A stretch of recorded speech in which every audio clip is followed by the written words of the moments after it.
Hello, this is Sarah with Posh Pooch Designs, and today's video I'm going to show you the stitches and techniques that you need to know how to do in order to make this Supernova super scarf. This is a free pattern on my blog, and of course I'll put that in the comments for you. Now, the yarn that I'm using is called Red Heart Stellar. And then the color of this beautiful yarn is called Nova. And I called it Supernova because it's a super scarf, which means it's huge.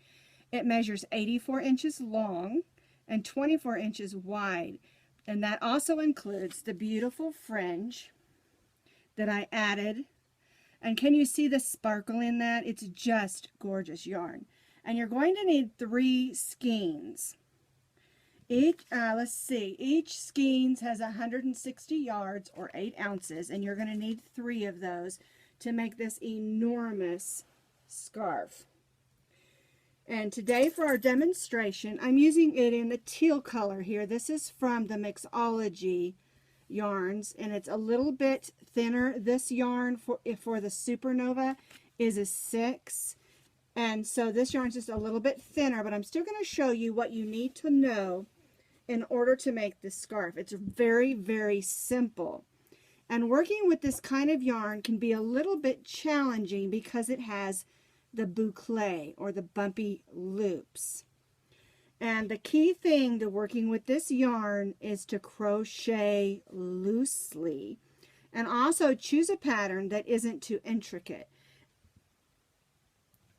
So let's go ahead and get started with our chaining. Like I said, the pattern says to chain 66 chains, but I'm not going to chain 66. I'm only going to do about 10 or 12 just so you can see how I do it. And it's really, to me, it's best to use a little bit bigger hook. We're using a K hook today to stitch our scarf, but for the initial chaining I'm going to use this bigger hook. And the reason I do that is because we need our initial chain to be loose so that we can find our chains when we begin stitching our scarf. I guess it's kind of a shawl wrap. It's huge. Alright, so I already did my slip stitch. And what I do is wrap the chain over. And this string right here, I sort of hang on to it and pull through. And that gives me a little bit bigger chain, because we need to find those stitches in row 2 so that we can crochet in them. If we can't find them, then it's frustrating. And so if you just stick your finger through, just kind of hold it a little bit and pull it through like that. And you'll need to, yeah, exactly like that with one finger. There we go. And it might take a little bit longer to do your chain, but you're going to get a nice thick chain. And you want that because it's very difficult in working with this boucle yarn to find those initial chains to work in. And one of the things I have learned in working with this yarn is it's always best to stitch loosely and not to work a pattern that is too intricate or has too much to it, because those beautiful stitches get lost in all the bumps. Okay, so I stitched some stitches. Let me do one more just so you can see what I do. I wrap the yarn over, I grab this extra one that's on the back side, and I kind of hold that, I pull it through the loop, and that gives me a nice big thick chain. So I've made my chain. I'm going to go ahead and switch back to my K hook, because I'm only going to use this big hook for the initial chain. The rest of it we're going to stitch in the K hook. Alright, so the pattern says to put 1 double crochet in the 5th chain from the hook. And that's because the first 3 chains count as our first double crochet, and the 4th chain counts as a chain 1.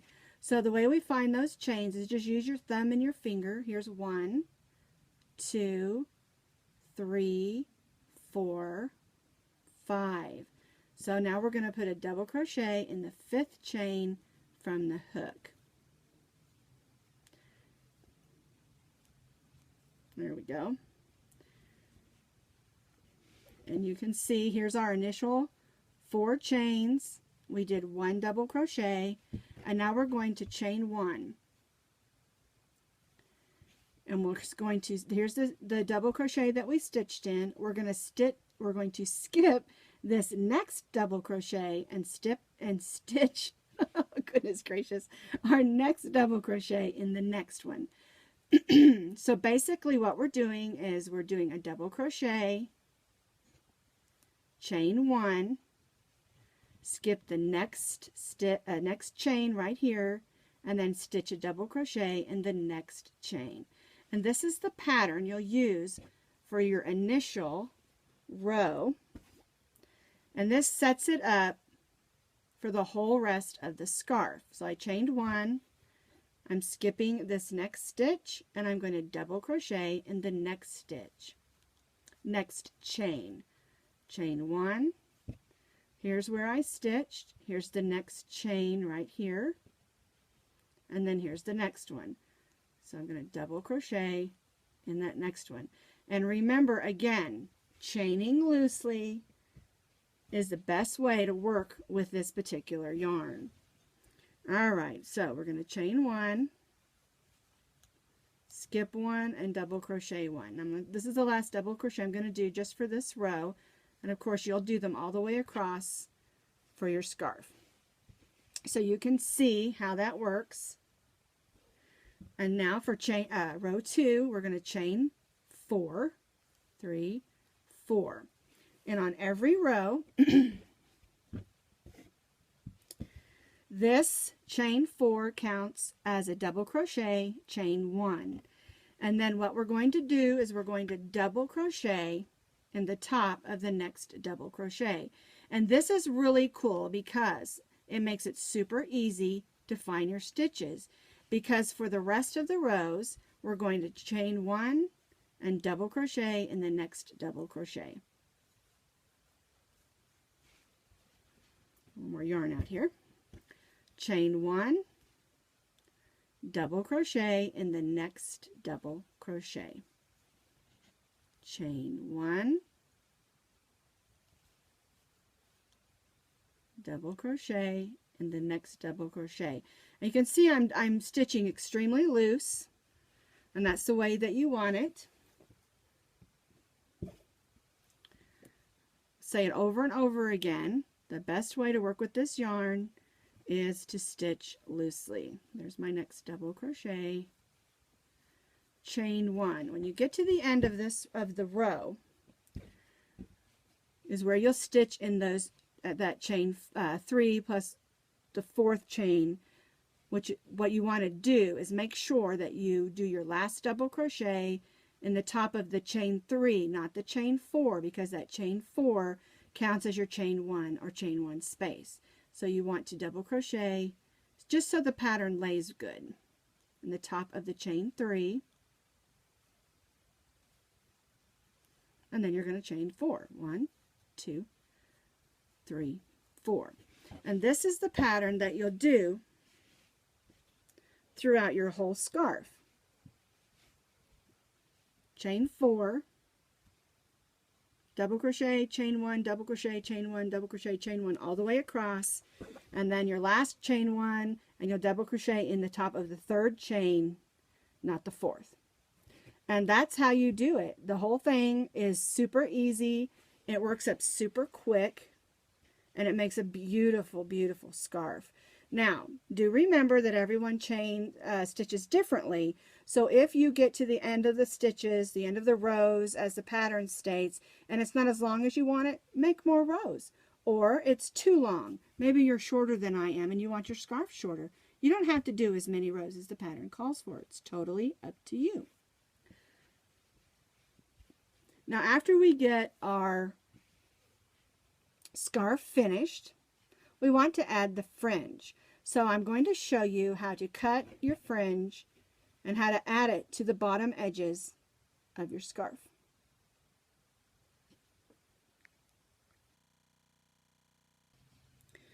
So once you've crocheted as many rows as you want for your scarf, or you can do as many as the pattern says. It's totally up to you how long you want it. I did really long because I wanted it to be a really long scarf. And also remember, everyone crochets differently, so if you measure it out and your rows aren't as long as you want them according to what the pattern says, you can add more. If it's too much, you can add less. The key, like I said, to working with this yarn is to crochet loosely and to not do an intricate stitch, because if you do all kinds of intricate stitches, it just gets lost. And this is a great pattern for making a great scarf that looks absolutely stunning, like I already said. But the next thing we need to do, of course, is to add our fringe.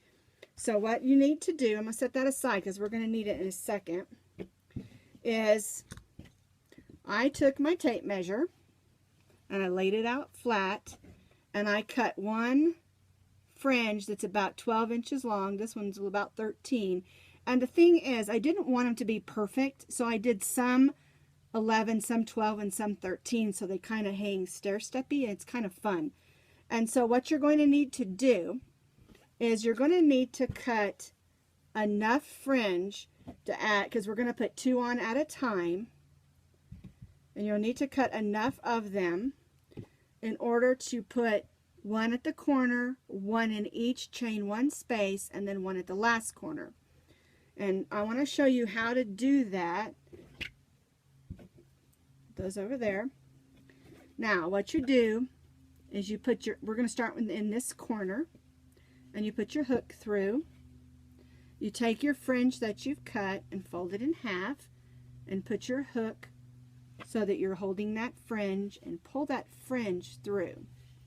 So now you've got your tails here and you've got 2 loops on your hook, and you just wrap the end of those tails through and pull them right through that loop like that, and then give them just a gentle tug to snug them down.